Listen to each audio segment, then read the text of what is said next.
Bonjour et bienvenue au webinaire en langue française du WDI, l'organisation mondiale qui défend les droits des femmes basés sur le sexe, parce que les femmes subissent des violences en fonction de leur sexe et non pas pour des raisons métaphysiques qui seraient liées à un ressenti quelconque.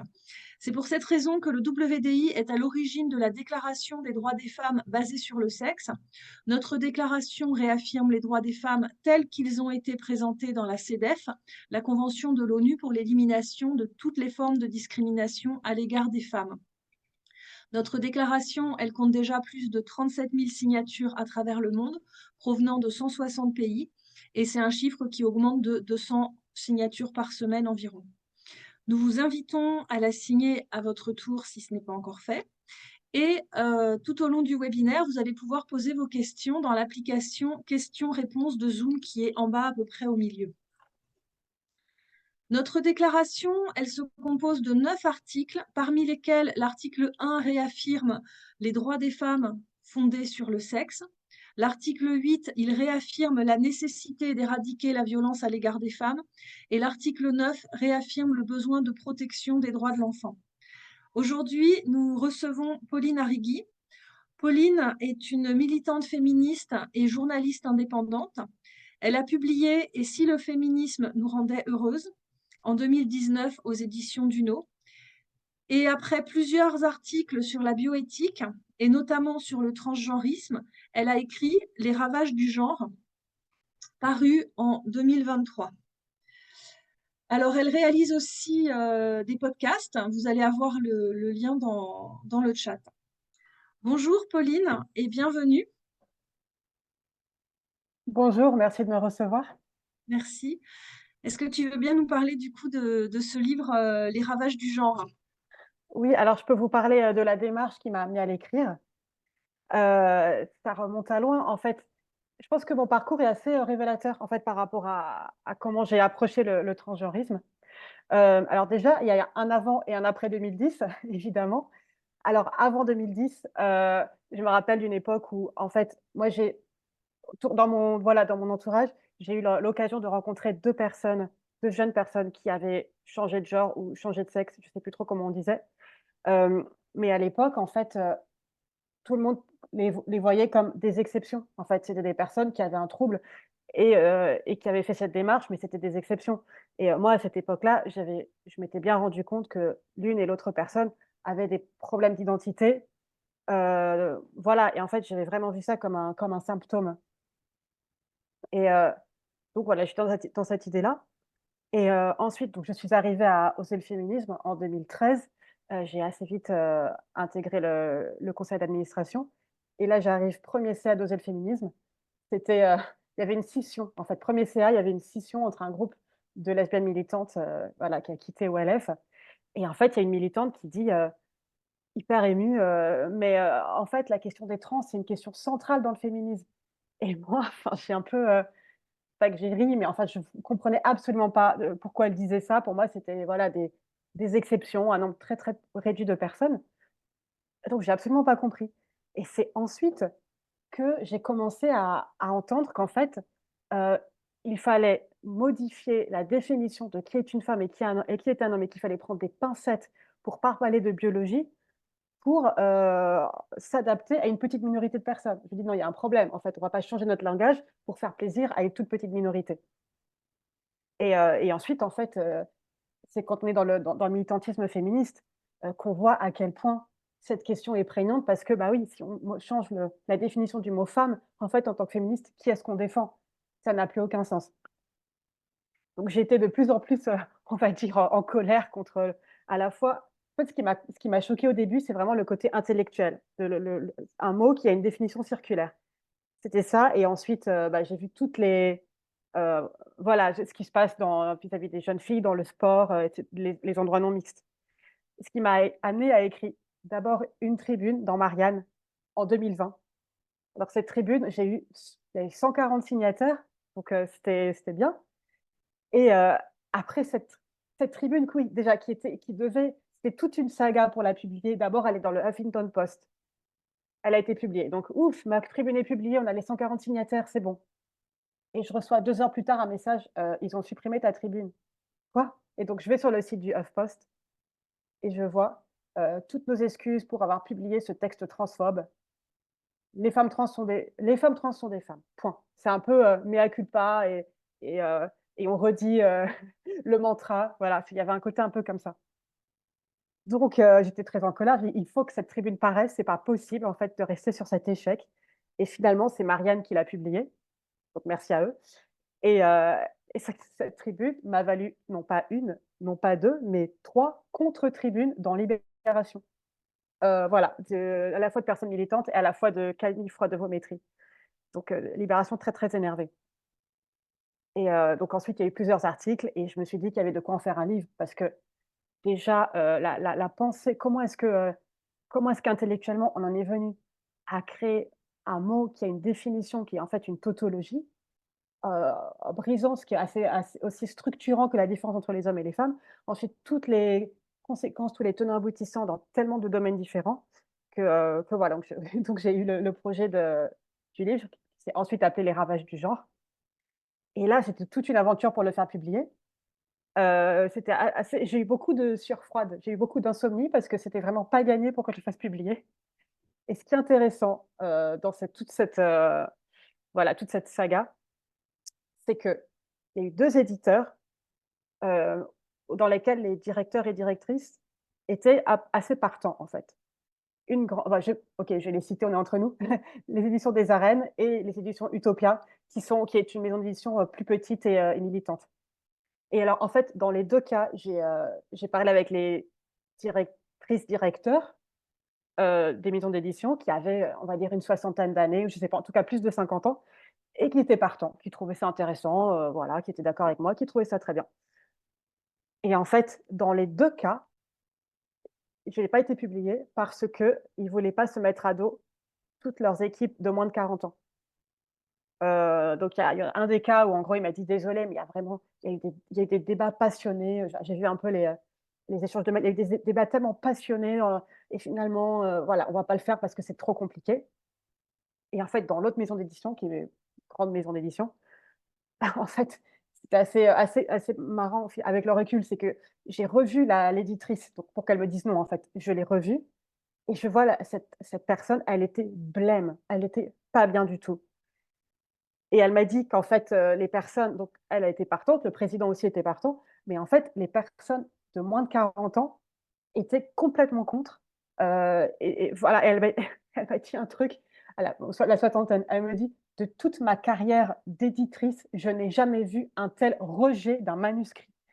Donc vraiment le reste, toutes les personnes de moins de 40 ans, en gros, de la maison d'édition ont haï, ce que j'ai écrit et en fait, elle disait, mais c'est drôle parce que c'est elle qui a utilisé le mot phobie. Elle dit: «Mais en fait, ces personnes sont tellement contre votre propos, c'est une phobie». J'ai dit: «Effectivement, ça peut rendre les gens, un peu dingues, sur ce sujet-là». Donc voilà, après, hem, pourquoi est-ce que ça rend les gens, même des personnes pas du tout concernées par le sujet, pourquoi est-ce que ça suscite tellement de passion? Moi, j'ai une hypothèse voilà, sur laquelle je reviendrai en conclusion. Voilà, donc finalement, le livre a été publié aux éditions du Cerf, qui est, la plus grande maison d'édition, chrétienne en France, qui est détenue par des dominicains.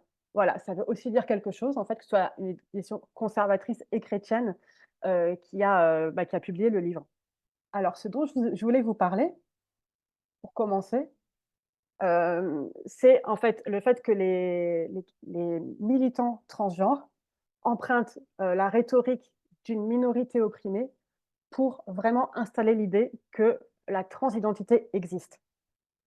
Hem, donc ils utilisent des termes comme, ils ont besoin de groupes d'autosupport, de groupes de parole, hem et en fait, à chaque fois, ce qu'ils revendiquent, c'est, par exemple, Outrance qui dit: «Nous nous réunissons contre les personnes qui nient notre existence».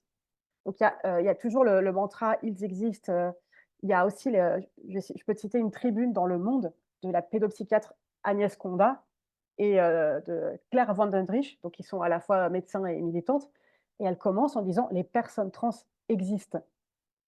Encore si elle disait: «La transidentité existe», on pourrait en débattre, sauf que là, bah, évidemment que des personnes existent en chair et en os. Donc en fait, il s'impose un postulat comme quoi, la transidentité est quelque chose de concret qui colle à des personnes finalement.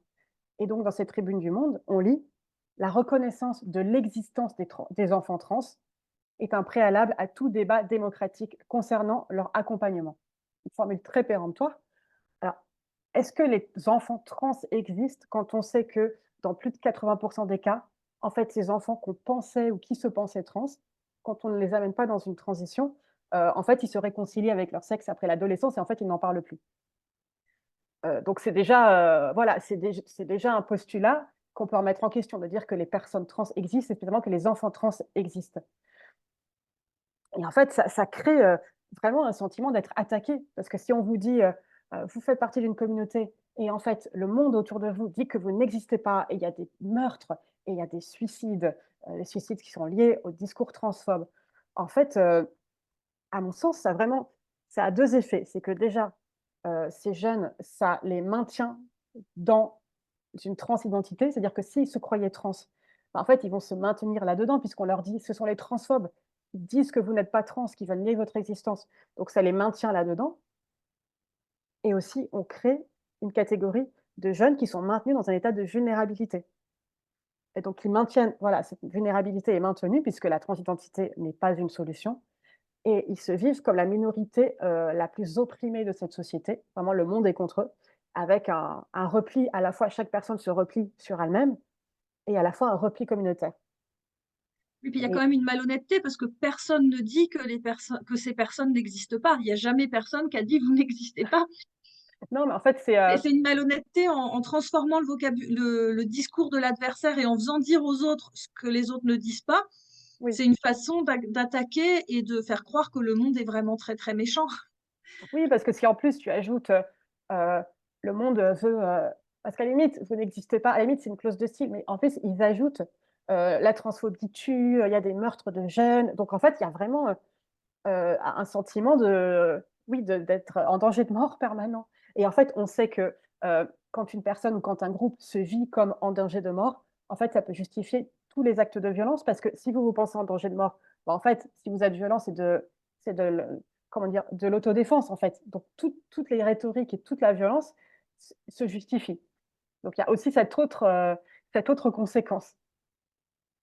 Alors, moi, j'ai une hypothèse, c'est que peut-être que la minorité trans a en fait été créée de toutes pièces par les transactivistes et par d'autres acteurs qui ont vraiment eu intérêt à créer une minorité de personnes. Hem, déjà, on peut dire que, est-ce que la transidentité existe réellement quand on sait qu'elle repose, non pas sur la biologie de la personne, mais elle repose sur le langage. C'est-à-dire qu'en fait, sans les conventions sociales bah, c'est pour ça qu'ils sont tellement, tellement obsédés par les pronoms. C'est qu'en fait, pour exister justement, des personnes trans, doivent utiliser des conventions sociales de langage et d'habillement et aussi, en fait, ce que pour eux signifie exister, c'est imposer des changements de la part de toute la société. La transidentité n'existe que par le changement d'état civil, l'utilisation de tel ou tel espace, donc en fait, pour eux, exister, c'est pas, juste vivre sa vie dans son coin, c'est recevoir l'assentiment de toute la société et aussi, il y a pour moi un autre argument qui est assez fort pour dire que la transidentité, n'existe pas, c'est qu'en fait, la grande majorité des jeunes qui se disent transgenres ont toujours ou presque très souvent des comorbidités, psychiques et en fait, ce n'est pas vrai que ces troubles psychiques apparaissent après la transition comme conséquence de la transphobie. En fait, ces comorbidités sont observées avant. Donc on voit bien que c'est pas la conséquence de la transphobie, c'est que, beaucoup plus vraisemblablement, la transidentité est en fait une réponse ou un symptôme de ces troubles. Après, moi j'ai eu beaucoup de mal aussi avec, l'expression «les trans» ou «la communauté trans» parce que dans cette communauté, en fait, il y a à la fois des transactivistes qui poussent les jeunes à la transition et qui les empêchent en fait de sortir dans cette idée qu'ils sont trans. Donc il y a à la fois ces personnes qui poussent des enfants, des jeunes de plus en plus jeunes vers une transition médicale qui ne leur fait pas du tout du bien et en même temps heu, des jeunes filles très, très vulnérables, transidentifiées. Donc en fait, c'est un groupe qui réunit des personnes qui ont des intérêts antagonistes et ça me fait penser un peu au STRAS, le syndicat pour les travailleurs du sexe, où en fait, il y a à la fois des personnes prostituées, donc qui souffrent du fait d'être soumis à la situation de prostitution et à la fois des personnes qui encouragent la prostitution et qui œuvrent pour, la légalisation du proxénétisme, en fait. Ça, c'est ce genre de groupe totalement artificiel et qui finalement se fait, qui est là au profit des personnes, les plus puissantes et les plus influentes. Alors quand on se dit que, le mouvement enfin que la communauté trans et donc le mouvement qui défend les personnes trans, en fait, a été créé de toutes pièces. Alors, on connaît vraiment le tournant en 2010 où, tout s'est révélé au grand public, il y a eu des changements. Alors, il y a déjà eu des webinaires là-dessus, donc je ne vais pas revenir, mais les changements, dans les textes internationaux et les changements à l'OMS et auprès de l'association des psychiatres américains. Donc d'accord, il y a eu vraiment cette rupture en 2010, mais en fait, on peut remonter plus loin dans le passé, au début du transgenrisme, à on la situe, fin 19e, début 20e, avec, voilà, avec 2 mouvements qui sont développés en parallèle, le transvestisme et des expériences médicales autour du changement de sexe. Alors déjà, le transvestisme, qui est quand même un mouvement très intéressant parce qu'on voit vraiment la genèse après de ce qui est devenu le transgenrisme. Alors, la personne qui a vraiment, lancé, le transvestisme, c'est un homme donc il a un pseudonyme qui est Virginia Prince, mais c'est un homme. Il a la particularité de vivre en Californie, à Los Angeles. Il est riche, il vient d'une famille très influente, et d'ailleurs c'est assez, on peut passer à la slide suivante, on le voit, on voit Virginia.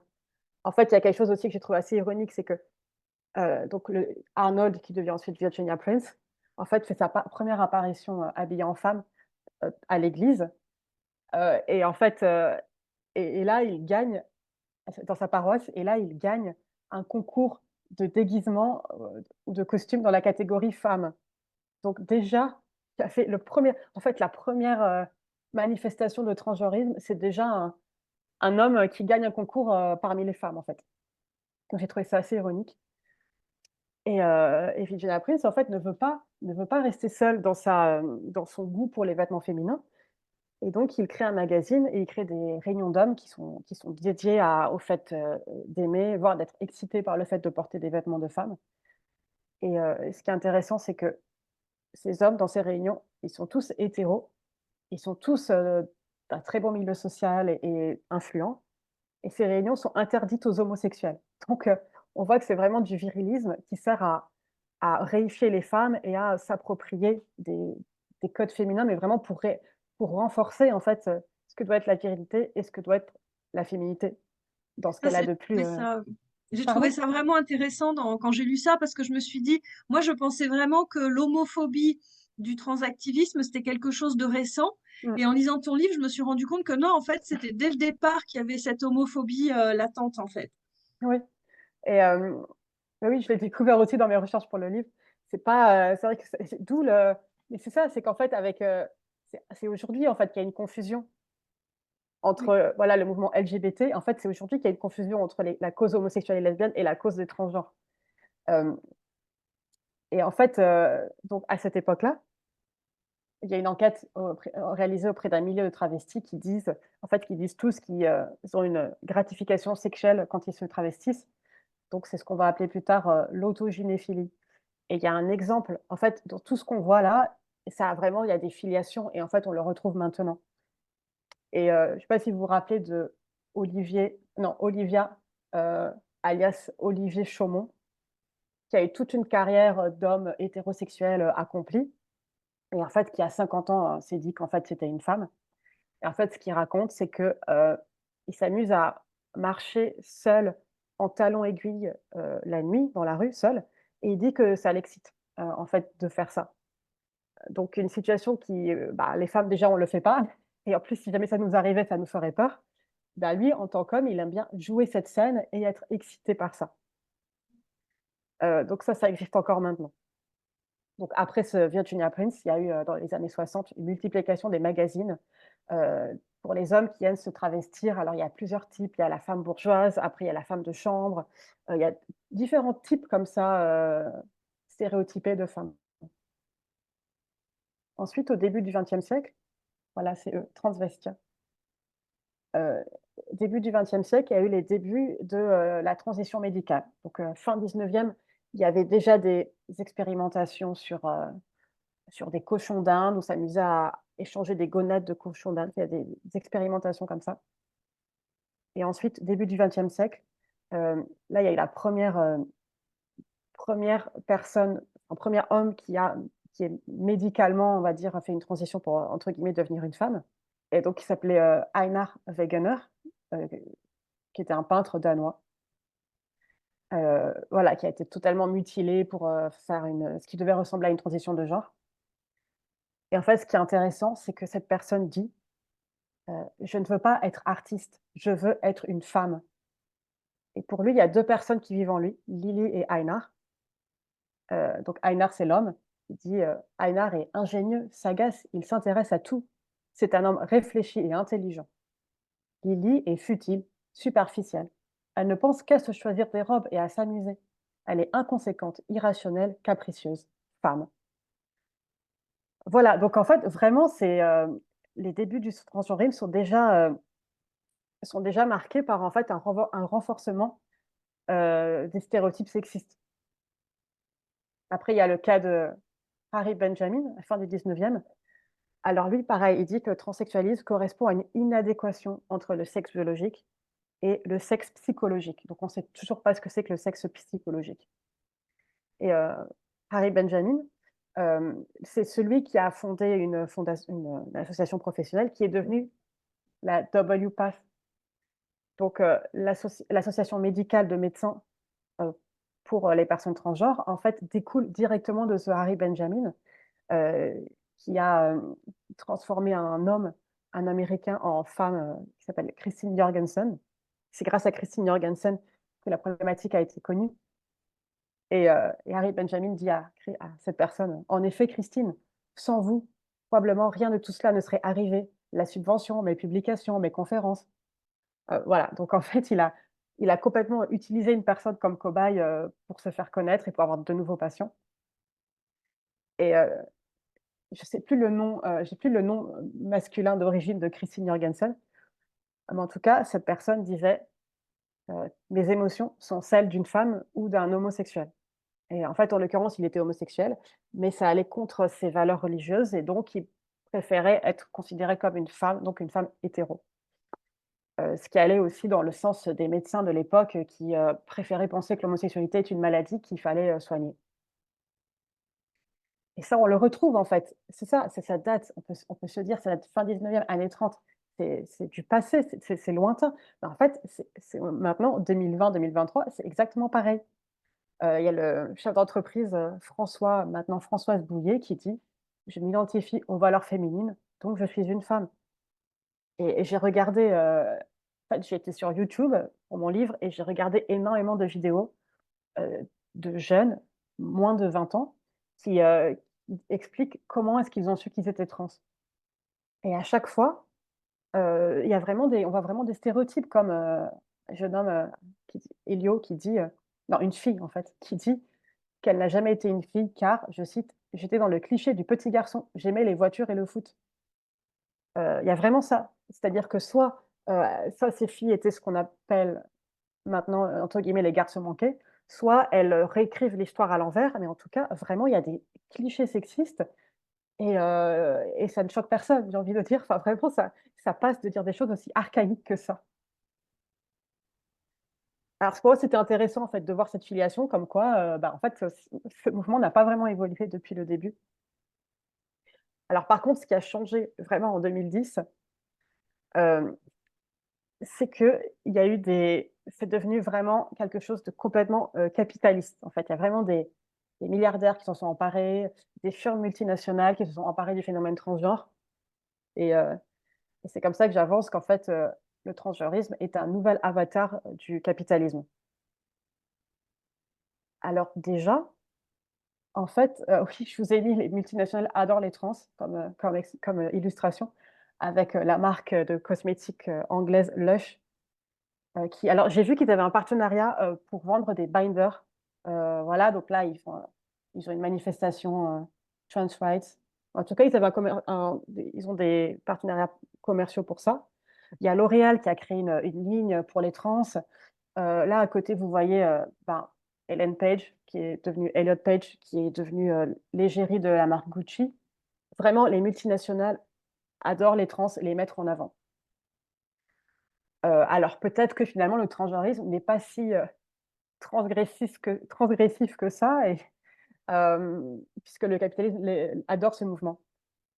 Et en effet, en fait, même dans l'idéologie du transgenrisme, en fait, ça répond complètement à l'idéal du capitalisme. Déjà, quand les jeunes, en fait, moi, je sais pas vous, mais moi, quand j'étais adolescente, on avait globalement des désirs de justice sociale. Enfin, on se préoccupait pas que de nous-mêmes, on voulait lutter contre les inégalités. On n'y connaissait rien, mais on avait comme des idéaux qui concernaient toute la société, voire le monde entier. Mais là, pas du tout. En fait, c'est des jeunes. Alors, leur idéal, c'est pas de lutter contre les inégalités économiques ou même contre le capitalisme, mais en fait, ce qu'ils veulent, c'est défendre des droits individuels pour eux-mêmes et pour une communauté réduite. Ce qu'ils veulent, c'est le droit de changer d'état civil sans passer devant un juge, de prendre des hormones sans l'autorisation d'un psychiatre, de participer à des compétitions sportives, dans la catégorie du genre dans laquelle voilà, du genre ressenti. En fait, c'est ça ce qui les fait rêver pour la société, c'est vraiment de défendre des droits individuels et donc ça crée une population, en fait, qui est complètement morcelée entre identités, donc des personnes qui se regroupent entre identités. En plus, on a vu tout à l'heure que, en fait, les trans, ça n'existait pas parce qu'il y a différents, intérêts en jeu. Donc en fait, ils n'ont plus de conscience du collectif. Alors on parle même pas de conscience de classe, mais ils n'ont pas plus de conscience du collectif et ils n'ont plus de conscience même du bien commun. Enfin, c'est vraiment, que pour eux et donc dans ce cadre-là, leur ennemi, c'est plus, je sais pas, ça pourrait être les ultra riches, ça pourrait être, le patriarcat, ça pourrait être voilà, ça pourrait être ça, les religions. Non, en fait, pour ces jeunes, leur ennemi, c'est, bah, nous, en fait, les personnes, qui s'appellent TERF, qui critiquent leur démarche et ça peut être l'État qui n'accède pas assez vite à leurs demandes et donc ils deviennent des consommateurs. Alors déjà, ils deviennent des consommateurs de réseaux sociaux, consommateurs d'hormones, de différentes enfin de chirurgie, de différents gadgets et il y a pas du tout d'émancipation, en fait. Vraiment, ils deviennent des consommateurs. Et puis Il y a comme tu dis, l'ennemi, c'est vraiment ce qu'ils appellent les cis. Les cis, oui, c'est les gens qui font pas partie de leur communauté, c'est très communautariste en fait. mmh, Tout ce qui est complètement. extérieur à eux, c'est l'ennemi en fait. Et tout ce qui n'accède pas pardon, tous ceux qui n'accèdent pas à leurs demandes. C'est-à-dire, on émet des réserves, quant à la transidentité des enfants, on est l'ennemi.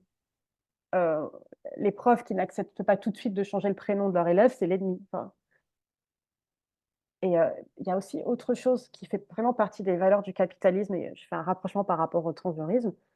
En fait, dans le capitalisme, il y a toujours la transgression des limites. C'est vraiment, la destinée manifeste. C'est on va aller toujours plus loin dans, l'exploitation des ressources. Hem, voilà, donc en fait, maintenant, les ressources naturelles sont complètement, exploitées et épongées. Maintenant, la limite, c'est le corps humain et en fait, ce dépassement des limites, heu, qui est, l'idée, c'est pas de satisfaire, les besoins de chaque personne. L'idée, c'est vraiment, de développer des désirs, donc on va prendre pour des besoins, mais de développer des désirs des consommateurs pour qu'on achète toujours plus de trucs inutiles, en fait et avec ce discours, je sais pas si vous achetez ce parfum, vous allez devenir telle personne.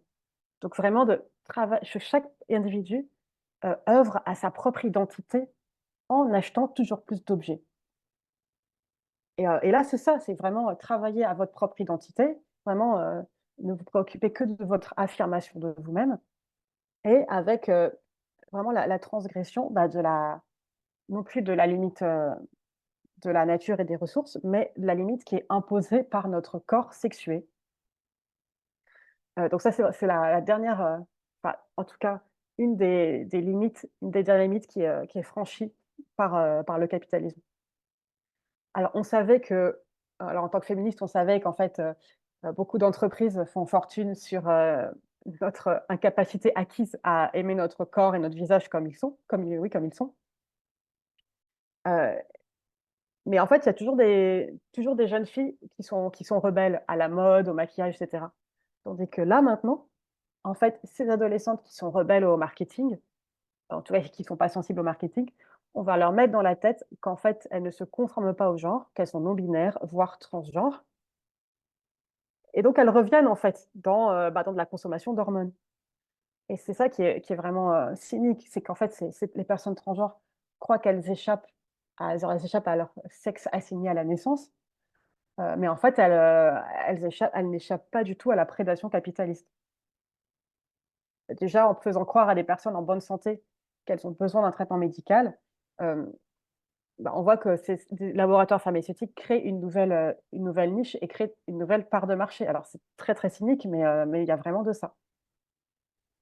Alors là, je voudrais citer le travail de Jennifer Bilek dans Eleventh Hour, que je cite à la fin, voilà, parce qu'il faut vraiment aller voir son blog, dont je me suis largement inspirée. Et en fait, tout en faisant voilà, des recherches un peu sur quelques détails qui m'ont intéressée, mais c'est vraiment, voilà, c'est elle qui a vraiment posé les bases. Et donc, euh, ce qu'on voit, c'est qu'il y a une collusion entre des multinationales. Donc, à la tête de ces multinationales, il y a vraiment des milliardaires qui investissent dans différentes entreprises. Donc, collusion entre les multinationales, la recherche académique et les organisations militantes. Parce qu'en fait, à propos des changements de définition de l'OMS et du DSM, quand vous allez sur le site web de Outrance ou une autre association militante pour les droits des trans, je crois que c'est Outrance, en fait, vous pouvez voir dans la rubrique lobbying, euh, donc à propos des changements de définition de l'OMS, nous sommes vraiment contents d'avoir pu, grâce à notre travail, influencer les décisions de l'OMS. Donc, ils assument d'avoir fait du lobbying en fait pour modifier cette définition. Alors, on peut se dire, c'est une association militante. Comment est-ce qu'ils ont assez d'argent et d'influence pour pouvoir influencer l'OMS? Et en fait, on voit qu'il y a vraiment une collusion avec des milliardaires, en fait. Et, euh, et en fait, je ne peux pas m'empêcher de vous raconter une anecdote, quelque chose que j'ai découvert récemment à Paris, à propos justement de cet accès à toujours plus de droits et en même temps le fait qu'il y ait des entreprises derrière. C'est que j'ai découvert qu'il y a une piscine municipale dans le 18e, qui est la piscine des Amiraux, qui a réservé 2 heures par semaine, toutes les semaines, aux personnes trans. C'est-à-dire qu'en fait, les personnes trans ont réservé juste pour eux 2 heures par semaine d'une piscine publique. Je trouvais ça assez fou. Et en fait, quand on regarde les détails, on voit qu'il y a qu'en fait, derrière cette association sportive transgenre, il y a l'entreprise Randstad, qui est une entreprise néerlandaise de recrutement, et la Open Society Foundation, qui est en fait la fondation de George Soros. J'ai trouvé ça assez fou, en fait, qu'effectivement, grâce à des entreprises, en fait, on est, là, c'est un privilège, mais au sens strict du terme. Et voilà, donc ce que j'ai remarqué aussi. Privilège qui refuse aux femmes, en fait, parce que le mouvement transactiviste demande de la non-mixité, soi-disant, pour les soi-disant personnes trans, qui sont une catégorie, comme tu disais, qui englobe tellement de choses que c'est une catégorie qui veut rien dire. Mais par contre, dès que des femmes veulent se réunir en non-mixité, ou dès que des lesbiennes veulent se réunir en non-mixité, là, ils supportent pas. Donc, en fait, c'est vraiment deux poids, deux mesures, Mm. leur revendication. Et justement, à propos pour rester sur la thématique des piscines publiques, en fait, il y a eu, alors je ne sais plus quand, mais il y a eu quelques années, une demande pour qu'il y ait des créneaux horaires réservés aux femmes. Et en fait, ça a toujours été refusé parce que c'est vu comme une demande communautaire, en fait, et par l'influence d'islamisme, voilà, qui revendique ça. Et donc, ça a toujours été refusé pour les femmes qui pourraient, voilà, avoir différentes raisons de vouloir être entre elles à la piscine. Par contre, pour les transgenres, 2 heures par semaine. C'est quand même assez incroyable. Alors, aux États-Unis, alors, où la déontologie n'est pas la même qu'en Europe, mais les travaux de recherche aux États-Unis influencent les médecins en Europe, donc c'est important, il faut le dire. Il y a des travaux de recherche Ils sont financés par l'Académie américaine de psychiatrie. Et cette institution elle-même, on a vu qu'elle avait été subventionnée par Arbor et Pfizer, qui sont deux énormes laboratoires pharmaceutiques qui commercialisent des hormones inversées. Donc pour les États-Unis, c'est assez lisible en fait cette collusion. J'ai aussi remarqué quelque chose d'intéressant à propos il y a aussi des travaux de recherche, notamment là, un des articles qui recommande l'usage du bloqueur de puberté pour les enfants. En fait, il se cache même pas. C'est-à-dire que quand vous lisez l'article, à la fin ou au début, il y a écrit, «Les auteurs sont très reconnaissants envers Ferring Pharmaceuticals pour son soutien financier des études sur le traitement des adolescents souffrant de troubles de l'identité sexuelle». Voilà, donc en fait, ils remercient leur sponsor qui est une firme pharmaceutique, sans la moindre gêne. Il y a aussi la psychologue californienne, Jan Ehrensaft. C'est assez éloquent. En fait, c'est une psy qu'on voit énormément parce qu'elle fait beaucoup, beaucoup de conférences et moi, je l'avais déjà écoutée. Elle dit, par exemple, que en fait, quand un bébé garçon, ouvre sa barboteuse, ça veut dire qu'en fait, il a envie de faire une robe et que donc en fait, c'est une fille transgenre. Enfin, elle est capable de dire des choses comme ça.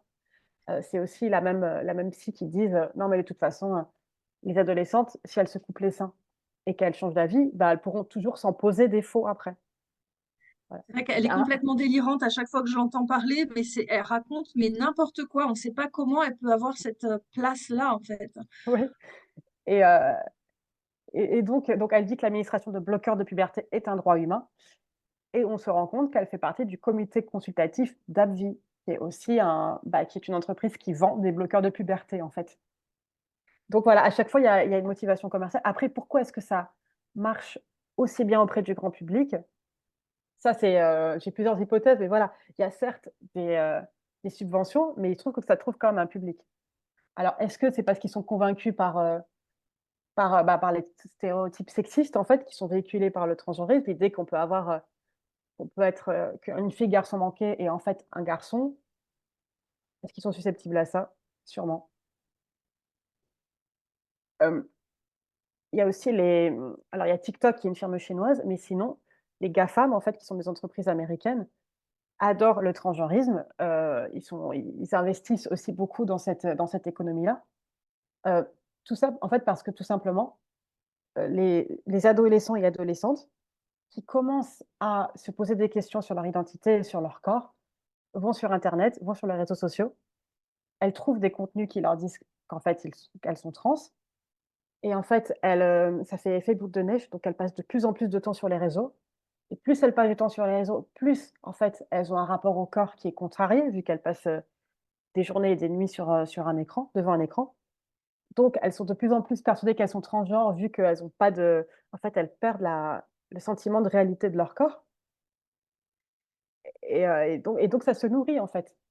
Plus ils seront dissociés, plus ils sont susceptibles d'être trans et aussi plus ils passeront du temps en ligne, donc ils livreront des informations personnelles qui peuvent être exploitées par les GAFA. Donc ces entreprises ont tout à fait intérêt à aussi, j'appelle ça un investissement en fait, à investir dans des jeunes, enfin investir dans la transidentité de jeunes. Donc on a vu qu'il y avait vraiment comment dire? Une collusion entre des multinationales, la recherche académique. Et ensuite, cette recherche académique est utilisée par les transactivistes comme, dans les associations, dites LGBT, qui poussent à des jeunes à devenir, trans et à rester dans le parcours transgenre. Maintenant, je voudrais vous parler de personnages vraiment, que j'ai trouvé très intéressants et en fait, donc j'en ai gardé 2 pour cette présentation. Ce sont des milliardaires transidentifiés parce il y a quelques milliardaires trans. Curieusement, ces milliardaires trans sont en fait, des hommes trans identifiés et qui ont un énorme, énorme pouvoir dans la diffusion de l'idéologie transgenre et du nombre de transitions de jeunes. Des gens qui ont beaucoup, beaucoup de pouvoir. Alors je vais commencer par, Jennifer Prinske, Jennifer entre guillemets. Voilà, c'est cette personne. Alors, c'est vraiment un personnage intéressant. Donc maintenant, c'est quelqu'un qui a plus de 70 ans. Et cette personne a une carrière militaire et c'était un soutien fervent de Donald Trump. C'est quelqu'un de complètement viriliste, de très passionné par l'armée et en fait, la seule chose qui l'a chagriné dans le programme de Trump, c'est quand, Trump a interdit l'accès à l'armée des personnes trans. C'est vraiment le seul truc qui le gênait, sinon le reste, tout était bien. Donc quelqu'un de, voilà, de très, très viriliste et il dit qu'à un moment, il s'est dit qu'il se considérait comme une femme. Il dit: «Il a un corps d'homme, mais il est attiré par les choses féminines comme les vêtements de femme». Donc c'est encore, c'est Virginia Prince, en fait, c'est ça, c'est des hommes qui sont, pour une raison ou une autre, qui aiment se voir en femme, qui sont excités par porter des vêtements de femme et qui ont plus envie de faire ça tout seul dans leur chambre, mais qui ont envie d'avoir en plus la satisfaction d'avoir un public qui les félicite pour ça. Donc cette personne a c'est un héritier, en fait, il est l'héritier d'une fortune et notamment d'une entreprise qui s'appelle Tawani. Et donc il a une fondation, Fondation Tawani, qui est un sponsor, d'organisations militantes très, très puissantes comme ACLU, qui était à la base une organisation progressiste aux États-Unis, maintenant qui défend totalement les droits des trans, GLAAD, qui est une organisation qui défend, voilà, aussi juridique. Il a ouvert une clinique de genre à l'hôpital pour enfants de Chicago. Donc on voit que tout se nourrit, en fait, que tout est lié et encore, ça a été encore plus loin. En fait, la Fondation Tawani, en fait, ils se sont offert une chaire, en fait, ils se sont offert une légitimité scientifique. Ils ont, financé la première chaire universitaire d'études transgenres à l'université de Victoria au Canada. Donc ils ont, fabriqué, enfin, il s'est acheté, en fait, un département d'université pour que des chercheurs, évidemment triés sur le volet, publient des articles pour dire que la transidentité existe, et qu'il faut faire transitionner les enfants et cetera et cetera. Donc en fait, vraiment tout est créé de toutes pièces là. Hem Ensuite, il y a un autre personnage que j'adore, c'est le suivant, c'est Martin Rotblat. Vraiment, il m'a fascinée. J'ai vraiment été fascinée par le personnage. Hem, alors Martin Rotblat, ce n'est pas un héritier, c'est quelqu'un qui a construit sa fortune tout seul. Donc il vit en Californie. Il est très brillant intellectuellement, ça je le nie pas du tout. Il est devenu extrêmement riche en créant un système de satellites, je ne sais plus exactement, mais en gros, ce qu'il veut, c'est, abolir les distances physiques grâce à la technologie. Il est très influencé par la science-fiction et donc la communication satellitaire, il a aussi, par un concours de circonstances, aussi investi dans, un laboratoire qui fait de la xénotransplantation. C'est en fait, prendre des organes, d'animaux, non humains pour soigner des humains. Donc en fait, on il veut abolir la distance, il veut abolir les frontières physiques, il veut abolir, la, comment dire? La séparation entre espèces, enfin, vous voyez? Et en fait, lui, en 1995 déjà, il a changé d'identité de genre et par la même occasion, il a rédigé le premier, comment dire? Le premier texte de loi international, alors non contraignant bien sûr, en 95 pour ça s'appelle le Bill of Gender Rights. C'est la 1re base juridique, en fait. Donc c'est pas un texte contraignant, mais c'était vraiment une référence pour après tous les autres textes de loi. Hem Et en fait, le fait qu'il ait changé d'identité, donc c'est Martine sans E qui est devenu Martine avec un E, pour lui, c'est la même chose. C'est-à-dire qu'en fait, il faut dépasser la limite qui consiste à être soit un homme, soit une femme, parce qu'il veut globalement, voilà, de transgresser toutes les limites. Et il dit lui-même que le transgenrisme, c'est seulement une étape vers le transhumanisme. Et c'est là que c'est hyper intéressant parce qu'on voit que ça va vraiment le transgenrisme, ça va très, très loin. Et d'ailleurs, Martin Rotblat, qui est très influent, le dit clairement. Il dit: «Non, non, mais ça, c'est juste, un aspect des choses, hein, ça va, l'idée, c'est que ça aille beaucoup plus loin». Donc c'est quelqu'un qui est aussi fasciné par les technologies. Il rêve en fait d'un monde où en fait l'humanité est, enfin l'humanité disparaît au profit de la technologie. Il dit que bientôt il y aura, un un cybersexe, qui permettra, d'avoir une multitude d'identités sexuelles. Donc en fait, il veut vraiment éclater l'unicité de la personne humaine avec une identité. Lui, ce dont il rêve, c'est, déjà qu'il y ait qu'il y ait des dispositifs électroniques, qui simulent les relations affectives et sexuelles. En fait, qu'on n'ait plus besoin, d'autres humains, que tout soit remplacé par la technologie et qu'en fait, on n'existe plus que par nos avatars. Comme les jeunes qui jouent aux jeux vidéo et qui ont un avatar, lui, en fait, il dit que notre vrai moi, ça va être notre avatar. Donc on peut choisir de sexe, changer de sexe. On n'a plus de réalité corporelle, en fait, parce que la réalité corporelle, c'est ce qui nous limite. Lui, son rêve, c'est de, mettre un comment dire? En fait, il dit que notre moi, on pourrait le mettre sur un mind file, je sais pas, une clé USB en quelque sorte, qu'on pourrait télécharger sur un robot, ce qui fait qu'en fait, on aurait un moi robot et un moi charnel et qu'il y aurait pas de hiérarchie entre les 2. Il y aurait pas de hiérarchie de valeurs. Ça va vraiment très, très, très loin et en fait, c'est vrai que, donc c'est vrai qu'il y a un côté, ce qu'on disait sur ce que je disais au début en fait du de ce rêve de transgression des limites, cette illusion comme quoi, en fait, l'identité de genre, c'est un peu sortir de soi-même, donc c'est quelque chose, d'émancipateur.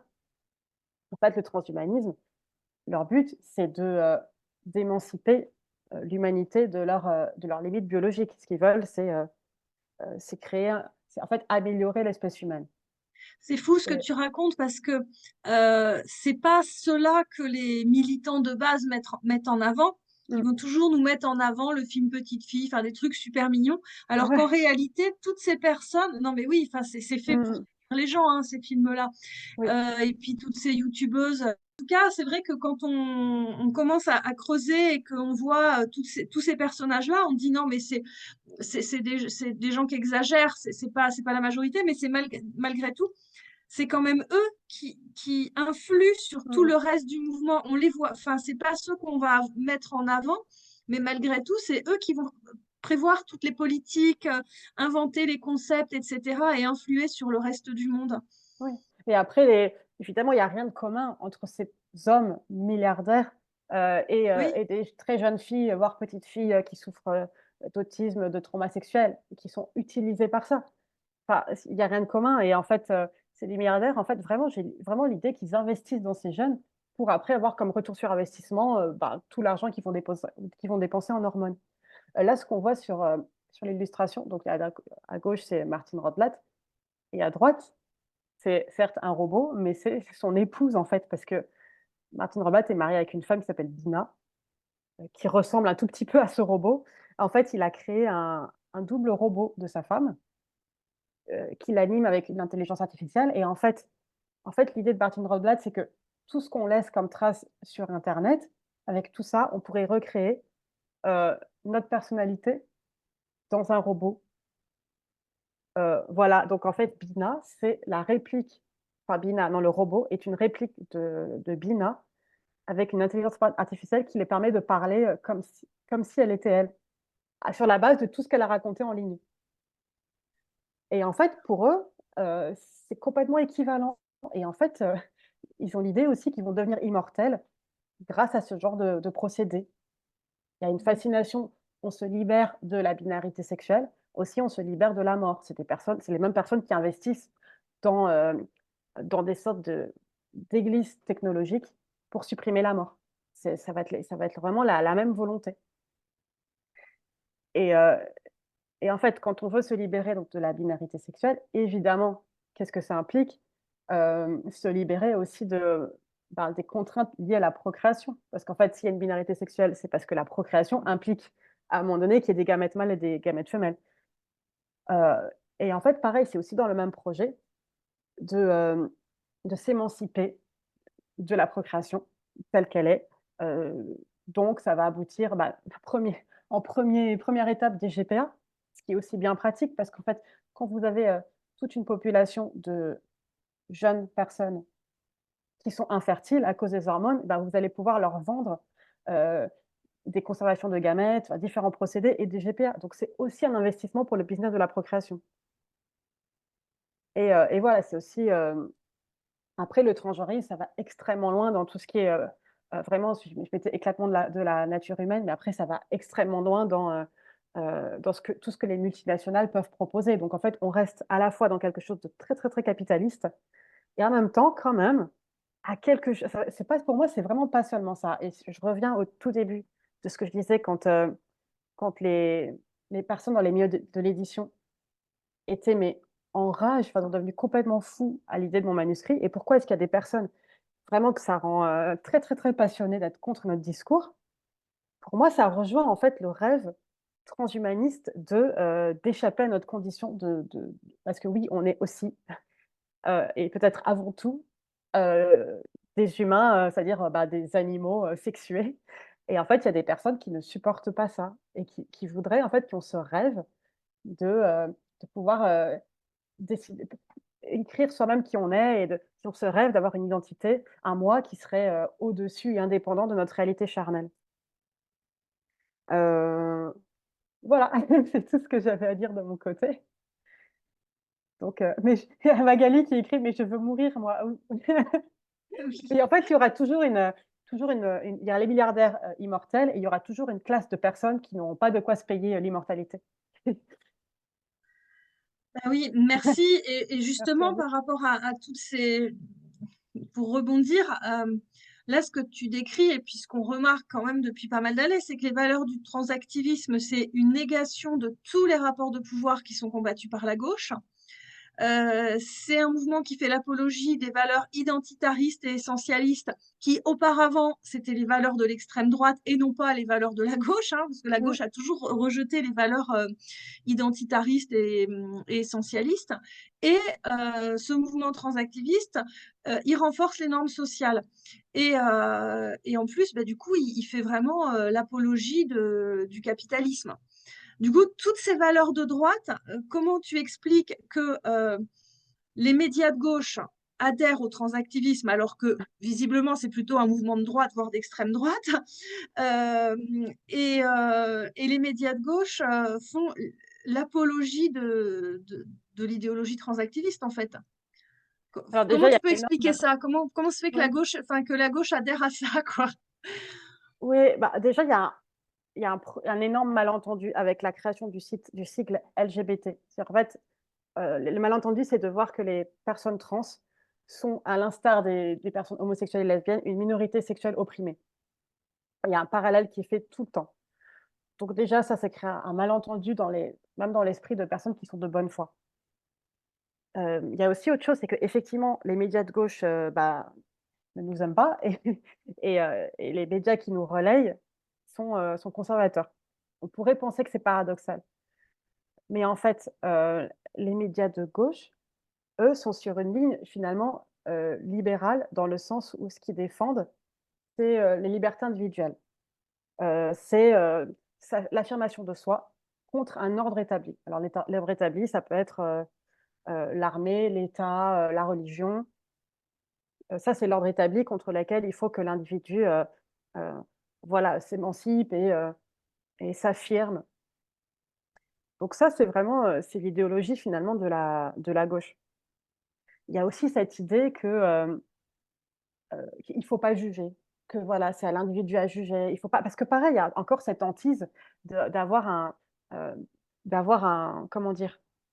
Une morale imposée de l'extérieur et notamment la morale imposée par l'Église. Donc en fait, il y a en réaction contre ça, il y a l'idée, non mais il ne faut pas juger, c'est réac d'avoir des principes en fait sur, ce que devraient faire les gens ou ne pas faire et à contrario, les médias qui sont, on va dire, de notre côté, donc bah, les Éditions du Cerf qui sont, catholiques, les médias conservateurs. Il y a les médias catholiques aussi, j'ai découvert des tas de médias catholiques, à cette occasion. Alors ils sont pas là-dedans. L'affirmation de soi en tant qu'individu, face à un État oppressif, eux, ils c'est pas ça, leur idée. Alors certes, ils vont être, traditionnalistes, donc en fait, quelque chose qui bouleverse, une tradition, c'est même pas une tradition, mais en fait quelque chose qui bouleverse la définition même de qui est un homme et qui est une femme et qui prétend aller au-delà de la réalité biologique. Étant traditionnaliste, bah, ça va pas les attirer en fait et aussi je pense vraiment que ces personnes sont horrifiées par, les transitions qui sont, enfin les mutilations et transitions, dans lesquelles, des enfants sont happés et parce qu'en fait, ils ont quand même un substrat de dire: «On peut pas faire n'importe quoi».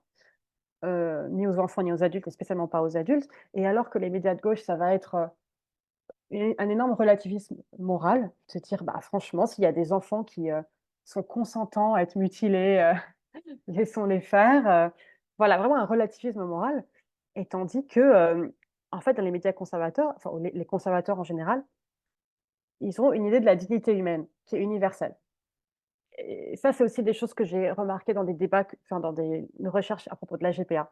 C'est qu'en fait, les conservateurs, influencés peu ou prou par le catholicisme, dire non, non, il y a une dignité humaine, on ne peut pas faire n'importe quoi à la personne, et spécialement pas aux personnes vulnérables, et spécialement pas aux enfants. Euh, donc, c'est pour ça qu'il y a ce paradoxe apparent entre le pourquoi est-ce que c'est la gauche qui défend le transactivisme alors que c'est hyper capitaliste et hyper individualiste, pourquoi est-ce que c'est la droite comment dire, qui est critique contre le transgenrisme. Oui. Oui, puis c'est pas nouveau qu'une certaine gauche va défendre tout et n'importe quoi. Dans les années 70, c'était les pédocriminels. Là, maintenant, c'est les transitions d'enfants. Mais effectivement, c'est pas récent qu'il y ait cet Mm. ultra-libéralisme, en fait, à gauche. Et en fait, pour eux, moi je l'ai vu dans les débats sur la prostitution, et un truc qui revenait tout le temps, c'est il faut pas être moralisateur. Ah, ça c'est juste de la morale. Mais attends, oui, oui, on a des conceptions du bien et du mal, heureusement. Ouais. Et en fait, à force de vouloir dire la morale, c'est la religion, c'est pas bien, bah, en fait, on en vient à justifier des choses absolument abominables. Oui, et puis surtout, ce qui est étonnant, c'est que les transactivistes veulent nous imposer une morale. C'est pas comme Oui, s'ils ils ne voulaient rien imposer, c'est que oui, tout le monde a une vision du bien ou du mal. Ils vont considérer que c'est mal de mégenrer quelqu'un, donc on pourrait dire la même chose. Enfin, c'est absurde, personne ne peut vivre sans aucun principe éthique, ça n'existe pas. ouais. C'est- Et il y a une question d'une personne qui est étonnée de la rapidité avec laquelle cette notion, qui veut rien dire, qui est absolument pas scientifique, d'identité de genre, elle s'est diffusée largement et notamment dans la législation française. Est-ce que tu as quelque chose à en dire? En fait, quand on voit les textes de législation, par exemple, la définition du Conseil de l'Europe, la définition de l'État fédéral au Canada, en fait, des textes de loi comme ça qui peuvent être au-dessus des États, ce qu'on regarde, c'est que c'est des définitions qui sont pleines de contradictions. Et en fait, on dirait vraiment qu'ils écrivent. On dirait qu'ils ne comprennent pas ce qu'ils écrivent. Enfin, c'est incroyable. Je pense qu'on n'a jamais vu ça. Par exemple, l'identité de genre, c'est le sentiment de son propre genre. J'ai toujours pas compris ce que c'était. En fait, c'est ça. Ça a été fait absolument précipitamment, sous des pressions à la fois de lobbying, à la fois, je pense qu'il y a aussi, il y a plein de ressorts. Il y a par exemple bah, le parallèle avec les droits des homosexuels. Il y a aussi beaucoup de personnes qui se sont, enfin en gros, qui culpabilisent d'avoir considéré les homosexuels et lesbiennes comme des personnes malades, et donc ils veulent surtout pas refaire la même chose avec les trans. Voilà, donc je pense qu'il y a beaucoup de ressorts, mais qu'effectivement, ça s'est fait très précipitamment. Oui. Et puis effectivement, des fois, on a l'impression qu'ils comprennent pas eux-mêmes. Quand on lit la circulaire Blanquer, ça n'a aucun sens. Il y a 10 définitions qui sont pas les mêmes. Tout est complètement brouillon. On a l'impression qu'ils sont perdus, quoi. Et, il y a quelqu'un qui a écrit, au-delà des comorbidités, à ce phénomène Oui, de jeunes gâtés par la vie. j'allais te la poser. Alors, Oui, voilà. Est-ce que, je vais la redire la question, en oui, fait, est-ce que, bon, il y a des comorbidités, mais est-ce que ça peut être aussi un phénomène de jeunes qui sont trop gâtés, qui n'ont jamais vécu la misère, qui n'ont jamais vécu la guerre, des privations alimentaires, etc. alors oui, dans la mesure, enfin, d'un certain côté, oui, parce que tout simplement, c'est des jeunes qui passent beaucoup de temps, encore une fois, sur les réseaux sociaux, donc qui ont beaucoup de temps libre et qui tombent sur ce genre de contenu. Donc oui, il y a cette notion-là. Mais en fait, pour moi, ce qui est intéressant, c'est de voir quels sont les problèmes et la véritable souffrance qui les amène à faire ça. Parce que je pense qu'il y a vraiment des problèmes psychiques, des traumatismes sexuels. Il y a une surreprésentation de l'autisme. Donc oui, il y a une souffrance. Et d'ailleurs, c'est pas. En fait, on peut dire oui, les jeunes d'aujourd'hui n'ont jamais été aussi heureux à cause du confort matériel, mais en fait, on ne se rend pas compte que c'est très très compliqué d'être adolescent et spécialement adolescente aujourd'hui.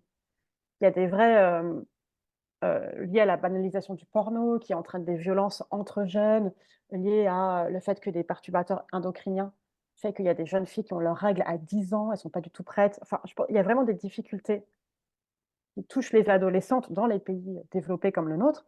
dont on ne se rend pas forcément compte. Donc, je ne dirais pas que d'un revers de la main, bah, c'est des gosses gâtés qui n'ont pas de problème. Oui, Mm. et, et puis aussi, c'est vrai que c'est terrible de vivre la guerre, c'est terrible de vivre certaines choses, mais les violences sexuelles, ça crée les mêmes types de traumatismes, donc faut pas minimiser. Et quand on regarde en tout cas les chiffres des jeunes filles qui veulent transitionner, enfin, selon les différentes sources, le nombre de jeunes filles qui ont subi des violences sexuelles dans l'enfance, enfin, le pourcentage est vraiment très, très important. Donc, c'est- ça peut être une explication, mais jusqu'ici, une des explications qui est donnée, c'est quand même justement au contraire des violences extrêmes vécues au sein de la famille ou dans l'entourage. Du coup, il y a une autre question, c'est parce qu'au Québec, en fait, il y a une mode qui est de éliminer les vestiaires hommes-femmes dans les piscines, de faire des vestiaires non mixtes pour faire plaisir aux soi-disant trans et non-binaires. Et est-ce que du coup, c'est la même chose en France? Vous pouvez Euh, poser vos questions dans l'application questions-réponses, hein. Si vous avez des questions, n'hésitez pas à les noter, comme ça on les posera à Pauline. alors, en France, c'est moins poussé qu'en Amérique du Nord et qu'en Allemagne, notamment, mais après, ça fait son chemin. Enfin, je sais qu'il y a plusieurs universités qui ont lancé ça, et je ne sais pas exactement, en fait, si c'est en train de faire son chemin ou s'il y a des résistances, parce on est quand même une société en France qui est moins influencée par le libéralisme que l'Amérique du Nord. Donc, ça peut aussi s'arrêter avant d'aller aussi loin. Ça, je ne pourrais pas dire exactement. Mais en tout cas, j'ai déjà eu des discussions dans des collèges où la question se posait pour les toilettes. Enfin, vraiment, ça commence à faire son chemin et enfin, à ce que les gens ne voient pas du tout où est le problème, en fait. C'est ça qui est un Oui. petit peu étonnant. Du coup, je crois qu'il y avait, oui, Françoise Mariotti qui disait qu'il y avait aussi de l'homophobie intériorisée et qu'il y a des personnes qui préfèrent être trans que homosexuelles. Et ça, oui, Mm. effectivement. Et du coup, ce que j'ai trouvé intéressant dans ton livre, c'est qu'en fait, tu expliques que c'était dès le départ, en fait, cette histoire d'homophobie à la fois des hétéros qui se déguisent en femmes et qui veulent pas d'homosexuels parmi eux, et Mm. à la fois des homosexuels qu'on transforme en femmes, mais c'était dès le départ. Oui. Mais parfois, c'est même complètement explicite. C'est-à-dire qu'il y a vraiment, enfin, parmi toutes les vidéos que j'ai regardées, il y a vraiment, je me rappelle un jeune homme qui dit explicitement, moi j'étais dans un milieu rétrograde et on n'a pas supporté que je sois homosexuel. Et quand je suis devenue une fille, donc une fille qui aime les hommes, et ben là tout d'un coup, il y a un retour à la norme en fait. Mais ça, il y a des personnes vraiment en France dans les années 2020 qui le disent explicitement. C'est ça qui est c'est assez fou, comme c'est pas une interprétation de notre part. D'ailleurs, il y a le cas, évidemment, c'est un cas extrême, mais bon, c'est le cas de l'Iran. L'Iran, c'est quand même le pays où l'homosexualité est passible de la peine de mort, et c'est aussi le deuxième pays où il y a le plus de transitions. Parce que tout simplement, en fait, il y a des homosexuels bah, qui sauvent leur vie et qui sauvent la vie de leur partenaire en changeant de sexe, en fait, que ce soit des hommes ou des femmes. Et, euh, et l'Iran voilà, se targue de ne pas avoir d'homosexuels et se targue aussi de purifier des personnes malades en les mettant dans le bon sexe pour être avec les bons partenaires. Il y a une question aussi sur comment est-ce que ce mouvement trans, il impacte le mouvement féministe au niveau mondial. Bah, en fait, le mouvement trans par rapport au mouvement féministe, c'est déjà un bouleversement de la définition de qui est une femme. Le principe du fait. D'ailleurs, c'est intéressant parce qu'en fait, c'est à partir entre le XVIIe siècle, enfin 19e, on a commencé historiquement à voir des groupes de femmes qui disent, OK, on va se réunir entre nous et on va réfléchir à comment défendre nos intérêts en tant que femmes. Mais ça, en fait, si la définition de femme n'a plus aucun sens, c'est-à-dire que n'importe quel homme peut dire qu'il est une femme, donc en fait, le groupe des femmes n'existe plus. Donc ça donne très concrètement bah, déjà des hommes qui peuvent être à la tête d'organisations féministes et donc bouleverser complètement l'agenda féministe, notamment qui bouleverse l'agenda féministe dans le sens des revendications transactivistes ou des revendications masculinistes, en fait. Donc c'est complètement, en fait, il y a des personnes qui disent non, mais on pourrait trouver un compromis d'inclure les femmes trans, même si cette expression ne va pas du tout, mais d'inclure les femmes trans parmi les... Non, c'est pas possible, en fait. Ça détruit totalement le féminisme. Et ça n'a aucun sens. Et puis, ça n'empêcherait pas de revendiquer des droits pour des personnes, mais là, c'est pas du tout ce qui est fait. Il y a vraiment, de toute façon, toutes les revendications transactivistes, c'est vraiment contre les droits des femmes. À chaque fois qu'ils demandent quelque chose, c'est soit pour faire la promotion de la prostitution, qui est une violence faite aux femmes, soit pour empêcher les féministes de se réunir, soit pour empêcher les lesbiennes d'être lesbiennes. Enfin, ah oui, il y a une question aussi sur le lien avec l'eugénisme. Hmm. Quel est le lien avec l'eugénisme? Alors moi, le lien que je vois pour l'instant, il est quand même très indirect, c'est-à-dire euh, en fait, le lien avec l'eugénisme, on peut le faire avec le lien sur les manipulations autour de la procréation. C'est-à-dire qu'en fait, si on dit, bon, pour procréer, en fait, on n'a plus besoin d'un homme et d'une femme, tout ça c'est ringard, en fait, on va complètement artificialiser le processus. Là, forcément, ça donne un eugénisme libéral. C'est-à-dire que c'est pas l'État qui va organiser, OK, on va tuer tous les bébés malades, ça va pas être ça, mais ça va être en fait, et une fois de plus, c'est sur la base de choix individuels. C'est qu'en fait, avec la procréation qui est comme ça, artificielle et vraiment enfin, soumise aux lois du marché, il y a un livre qui est très chouette qui s'appelle Bébé sur mesure, qui parle de ça. Et en fait, donc des personnes, en fait, si on vous offre le service de pouvoir trier les embryons pour éliminer les embryons malades, si on vous offre ce service, oui, il y a des personnes qui vont payer pour ça.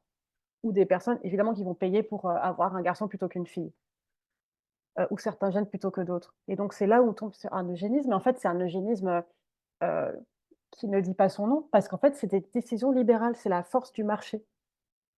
Donc, en fait, ça ne choque personne, finalement. Et ça peut aller très, très loin avant que ça choque des personnes, vu que, non, mais c'est le choix des gens, c'est des choix individuels. Donc, on ne peut pas critiquer. Il y a un refus complet de toute protection des personnes les plus vulnérables, ou enfin voilà, et de toute éthique en fait.